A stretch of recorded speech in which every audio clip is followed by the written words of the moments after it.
Hunan nchini China. Mimi ni Sports Lady Wasila Nasor wa ZBC.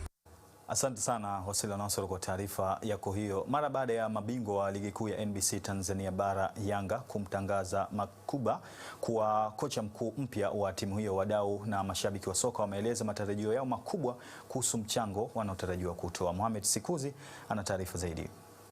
Wakizungumza na ZBC, wadau na mashabiki wa soka wameeleza jinsi kocha huyo atakavyoleta mabadiliko katika timu hiyo kutokana na timu alizofundisha na uzoefu wake. Kocha huyo ambaye kwa muda mrefu tumeona akihudumu kama kocha msaidizi na alihudumu kipindi kifupi sana, takriban kama miezi 3 mpaka 6 kwa kama kocha mkuu wa Mamelodi Sundowns.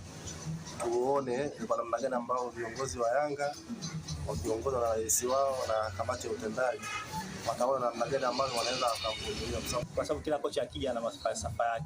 Yeye alishakuwa kocha mkuu kwa Mamelodi Sundowns.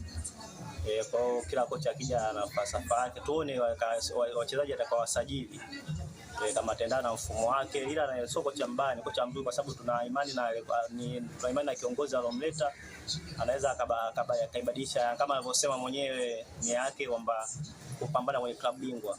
Tuna matarajio mazuri kwa sababu tunamwamini aliyemleta, japokuwa kila tukijaribu kuangalia kwenye CV zake huko wengi hatujapata zile zilizo bora zaidi kuliko wengi. Tunamwona alikuwa na mafanikio mazuri akiwa kama kocha msaidizi tu, lakini je, jukumu likiwa juu yake mwenyewe inakuwaje? Anaweza kajakaa kama Ateta pale Arsenal.